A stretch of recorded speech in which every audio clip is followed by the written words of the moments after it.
Paytm की शुरुआत या फिर ऐसा कह सकते हैं कि पेटीएम लाइमलाइट में तब आया था जब नोटबंदी हुई थी, और ये मैं बात कर रहा हूं 2016 की। लेकिन अब 2024 में ऐसा लग रहा है कि पेटीएम कंपनी की ही नोटबंदी हो गई है। अब मैं आपको बताना चाहूंगा कि पेटीएम के अंदर 30 करोड़ वॉलेट्स है, 3 करोड़ लोगों के बैंक अकाउंट्स है, 80 लाख फास्टैग है। और अगली बात सुन के तो मैं तो हैरान रह गया, क्योंकि एक महीने में पेटीएम के ऊपर 1.6 बिलियन ट्रांजैक्शन होते हैं। और दरअसल पेटीएम ना भारत के अंदर तीसरी सबसे बड़ी कंपनी है यूपीआई ट्रांजैक्शंस के मामले में। लेकिन आरबीआई के 31 जनवरी 2024 के अपडेट के बाद मुझे लगता है कि अकाउंट्स, फास्टैग, वॉलेट्स, इनके ऊपर बहुत ज्यादा परिणाम होने वाला है, और एक आम इंसान को इन परिणामों को समझने में थोड़ा समय लगेगा। लेकिन टेंशन मत लो, आज की इस वीडियो में मैं आपको आसानी से समझाऊंगा कि इसका परिणाम कैसे होने वाला है। लेकिन परिणाम समझने से पहले एक बार ये देख लेते हैं कि आरबीआई का नोटिफिकेशन क्या है। तो इसमें सबसे पहला मुद्दा यही है कि 29 फरवरी 2024 के बाद पेटीएम पेमेंट्स बैंक में आप कोई भी नया सेविंग अकाउंट, फास्टैग या फिर एनसीएमसी कार्ड यानी कि नेशनल कॉमन मोबिलिटी कार्ड नहीं खोल पाओगे, क्योंकि दरअसल 29 फरवरी 2024 के बाद पेटीएम पेमेंट्स बैंक में कोई भी क्रेडिट या डेबिट ट्रांजैक्शन नहीं हो पाएगी। अब दूसरा पॉइंट ऐसा है कि ग्राहक के जितने भी पैसे सेविंग अकाउंट, फास्टैग में, एनसीएमसी कार्ड में, किसी में भी कितना भी पैसा पड़ा हुआ हो, तो यहाँ पर 29 फरवरी की डेट नहीं लिखी हुई है, इसका मतलब आप उन पैसों को कभी भी विड्रॉ कर सकते हो। अब तीसरा नोटिफिकेशन जो है उसको मैं यहाँ पर समझाता हूँ। 29 फरवरी 2024 के बाद जो पेटीएम पेमेंट बैंक है उसके अंदर सिर्फ फंड ट्रांसफर जैसे कि यूपीआई, आईएमपीएस यही चालू रहेगा, ताकि कस्टमर्स अपने पैसों को निकाल पाए।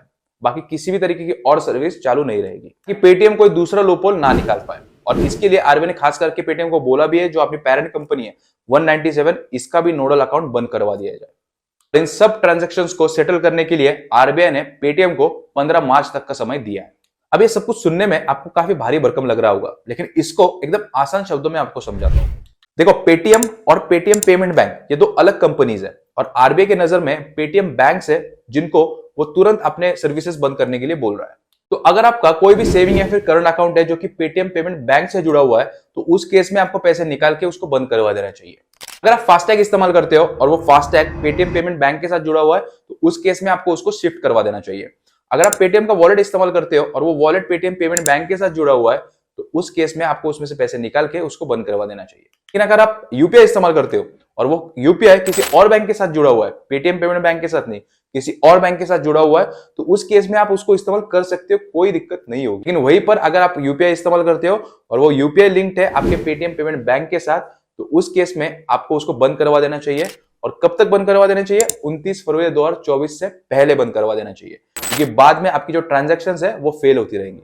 अब यार सवाल ये आता है कि आरबीआई ने इतना स्ट्रिक्ट एक्शन क्यों लिया? आरबीआई फाइन वगैरह लगाता रहता है, वो तो मुझे पता है, लेकिन इतना स्ट्रिक्ट एक्शन क्यों लिया? अब आरबीआई ने ऐसा क्यों किया, इसके 4 मुख्य कारण हो सकते हैं। उसमें से सबसे पहला कारण है इम्प्रॉपर केवाईसी, यानी कि ठीक से केवाईसी ना करना। तो दरअसल आरबीआई ने पेटीएम का एक ऑडिट किया था अक्टूबर 2023 में, और उसमें उनको काफी सारे लैप्सेस दिखाई दिए थे, और कई केसेस तो मनी लॉन्ड्रिंग से जुड़े हुए थे। तो चलिए मैं आपको समझाता हूं एग्जैक्टली हुआ क्या था। तो दरअसल पेटीएम पेमेंट बैंक के अंदर बिना ज्यादा केवाईसी किए ही कस्टमर्स को अकाउंट खोलने के लिए दिया जा रहा था, और उसमें बहुत बड़ी बड़ी ट्रांजैक्शंस हो रही थी। तो आरबीआई को समझना मुश्किल हो गया कि इतना ज्यादा पैसा आ कहां से रहा है। और दरअसल पेटीएम ने भी अपनी जो केवाईसी की सर्विसेज है वो किसी थर्ड पार्टी एजेंसी को दी थी, तो पेटीएम के पास भी इन सवालों का जवाब नहीं था। लेकिन उसके बाद जब आरबीआई ने इन सब चीजों को पॉइंट आउट किया, उसके बाद भी पेटीएम ने इन अकाउंट्स को ब्लॉक नहीं किया, उसमें ट्रांजैक्शंस होते रहे। तो उसके बाद पेटीएम को एक शो कॉज नोटिस इशू किया गया था। अब दूसरा मुख्य कारण यह है कि रिलेटेड पार्टी ट्रांजैक्शंस, जैसे कि मैंने आपको बताया कि पेटीएम और पेटीएम पेमेंट बैंक ये दोनों अलग है, लेकिन इनका प्रोमोटर सेम है। यहां पर आरबीआई ने पेटीएम से सवाल किया कि क्या सच में पेटीएम पेमेंट बैंक स्वतंत्र यानी कि इंडिपेंडेंट है, या फिर कहीं ऐसा तो नहीं होता कि पेमेंट बैंक से कस्टमर्स का पैसा पेटीएम में भेज दिया जाता है। क्योंकि आरबीआई को हमेशा से डाउट था कि पेमेंट्स का कहीं ना कहीं कंट्रोल इनडायरेक्टली विजय शेखर शर्मा के पास है, क्योंकि यहाँ पर जो पेमेंट बैंक है वो ऑटोनोमस की तरह काम नहीं कर रहा था, जो कि एक बहुत बड़ा रेड फ्लैग था। अब तीसरा मुख्य कारण हो सकता है कि खराब आईटी सिस्टम्स। अब पिछले 2 से 3 सालों में आपने देखा ही होगा कि जो आरबीआई है वो काफी सीरियस हो चुकी है जब बात आती है कस्टमर के डेटा की। और सिर्फ आरबीआई नहीं, हमारी भारत की सरकार भी काफी सीरियस हो चुकी है जब बात आती है कस्टमर के डेटा की। इसीलिए हमारे भारत सरकार ने चाइनीज ऐप जैसे कि टिकटॉक, शेन, इनको भी बैन किया था। इसी के चलते पेटीएम पेमेंट बैंक का जो आईटी सिस्टम है उसका भी आरबीआई ने ऑडिट किया था 2022 में, और उसके बाद पेटीएम को आरबीआई ने तुरंत बोला था कि नए कस्टमर्स ऑनबोर्ड करना बंद कर दो। आरबीआई को ऐसा लगा कि जो पेटीएम की आईटी सिस्टम्स है वो उतनी अच्छी नहीं है और कस्टमर का डेटा लीक हो सकता है। अब यहाँ पर चौथा मुख्य कारण हो सकता है कस्टमर की क्वालिटी। अब आरबीआई को इशू था पेटीएम पोस्टपेड के साथ, जो कि पेटीएम का सबसे बढ़िया प्रोडक्ट है, जिसके यूजर्स है 3.7 मिलियन यानी कि 37 लाख, और उन्होंने दिसंबर 2023 तक जो लोन डिसबर्स किया था वो था 36 मिलियन यानी कि 3 करोड़ 60 लाख का। आरबीआई को इस प्रोडक्ट के साथ दिक्कत ये थी कि जो पेटीएम, खास करके पेटीएम के अंदर जो कस्टमर कंप्लेंट है और जो कस्टमर की क्वालिटी है, जो लोन लेने वाला है उसकी क्वालिटी, उसके साथ आरबीआई को दिक्कत थी। तो यहां पर 40% जो पेटीएम पोस्टपेड कस्टमर्स थे वो पर्सनल लोन ले रहे थे पेटीएम के ऐप के अंदर से।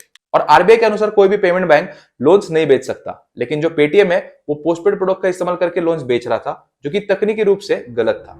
अब बात करते हैं इस बैन के बाद पेटीएम के ऊपर क्या परिणाम होगा। तो मुझे लगता है कि पेटीएम के जो बैलेंस शीट है उसके ऊपर काफी ज्यादा परिणाम पड़ने वाला है, और कम से कम 300 से 500 करोड़ का, क्योंकि मार्च 2023 में इनका EBITDA था 176 करोड़। मुझे लगता है कि इस बैन के बाद उनके जो फाइनेंशियल्स है या फिर जो स्टॉक के प्राइजेस है उनके ऊपर भी काफी ज्यादा परिणाम होगा। और दरअसल इस अनाउंसमेंट के बाद जो स्टॉक के प्राइजेस है पेटीएम के, वो इमीडिएटली 2 दिन के अंदर 40% गिर चुके थे। पहले दिन 20% और दूसरे दिन भी 20%। अब मुझे कमेंट्स में ना सच सच बताना कि किस किस के पास पेटीएम के शेयर्स अभी तक है। अब सवाल यह आता है कि आगे क्या होगा। तो पेटीएम के जो फाउंडर है उन्होंने सोशल मीडिया पे ये डाला था कि आरबीआई के सारे सवालों का जवाब पेटीएम दे रहा है, और 29 फरवरी के बाद भी जो पेटीएम है वो पहले की तरह ही काम करेगा। अब मुझे लगता है कि इस बैन का जो परिणाम है वो थोड़ा सा होगा इंडियन फिनटेक स्टार्टअप्स के ऊपर, और सिर्फ फिनटेक ही नहीं, पूरे स्टार्टअप इकोसिस्टम के ऊपर। जो रिटेल इन्वेस्टर्स है वो भी थोड़ा सा सोच समझ के निर्णय लेंगे जब भी बात आएगी ऐसे कंपनीज में निवेश करने की। सच बताओ तो पर्सनली मेरे दिल में बहुत ज्यादा सम्मान है विजय शेखर शर्मा जी के लिए, क्योंकि वो उन लोगों में से एक है जिन्होंने इंडियन स्टार्टअप इकोसिस्टम की शुरुआत करी थी, और इस जंग में ना मैं उनके साथ खड़ा हूं। ये पक्का यकीन है कि पेटीएम और विजय शेखर शर्मा जी इसमें से कोई ना कोई रास्ता जरूर निकालेंगे। बाकी आपको क्या लगता है मुझे कमेंट्स में जरूर बताना। चैनल पर नए हो तो चैनल को सब्सक्राइब जरूर करना और वीडियो को लाइक करना मत भूलना, बहुत ज्यादा मेहनत लगती है यार।